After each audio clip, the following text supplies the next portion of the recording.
Mel Harris, Garbagemanpiper. Sorry I'm up in your face, but we got a little kind of trial and error. I'm just gonna be adjusting. I'll be adjusting the camera through this whole video. We're in the backstage, just a little different view. And tonight we are going to, we've got the tobacco cutter out and we're gonna chop this up. We're gonna attempt to use the tobacco cutter, and we'll just see how it goes. That basically is like how a Scudo comes and they just slice it off. But so anyways, Richard's here with me. We're smoking Arturo Fuente 858 Maduros.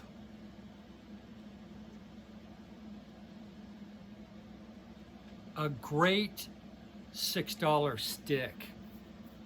Okay, so Richard's here with me. He just brought me another crud ton of tobacco. That's about half of it. And it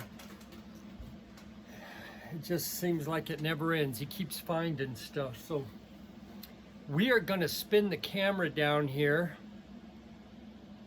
so that we can focus on the tobacco cutter. Camera's going to be a little wobbly. The last time I tried this, I lost that index finger. So we'll try not to cut one off this time. I'm just kidding, I didn't. All right, we may have to rotate this. We might just try a little sliver first. That sucker is thick.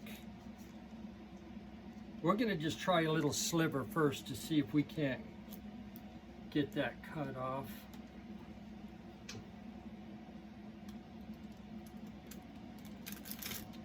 Yeah, there's a lot of movement. We got a little bit off.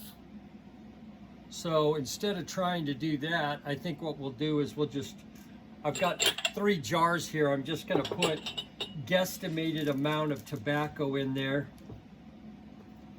I think we're gonna try and cut this in 3s. I may have to cut it and then rotate it and then cut it again. Oh no, wow, went right through it. I'll be dang.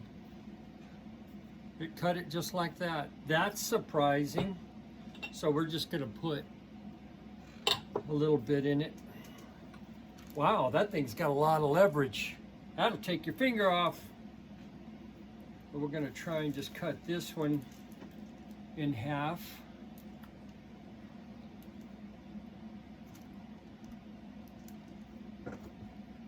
And I'm really not even pushing hard. It just goes through it like butter.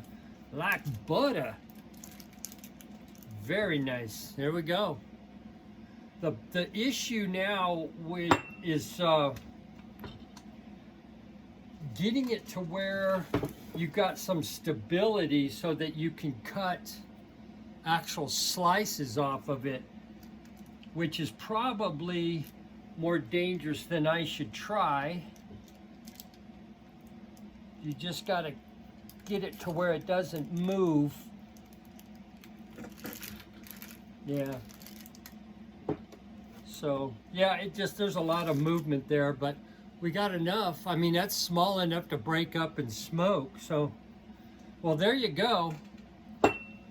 Quick and easy. Actually, Richard gave me this 2 years plus ago, probably 2.5 years ago.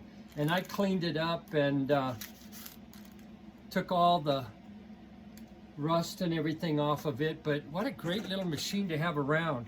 Yeah, it made short work out of that big log. I really wasn't sure.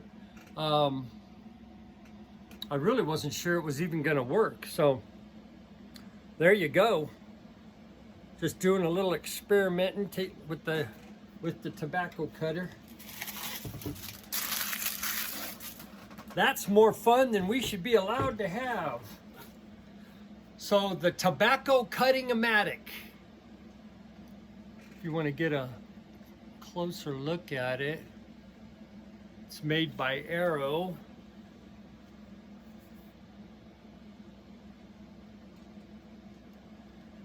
So a neat little contraption to get. This one wasn't cheap. Richard said he probably paid $100 for it. I've actually found one at an estate sale for 25 bucks. It was just sitting there. It was just sitting there on the floor, and Gay stepped over it and said, "Isn't that something like you have?" Hang on, let me drop this ash. And sure enough, I got one that was heavier than this for 25, and I sold it and shipped it to him. The shipping was 3 times as much on it as the thing cost me. So there you go. We cut that log up in short time.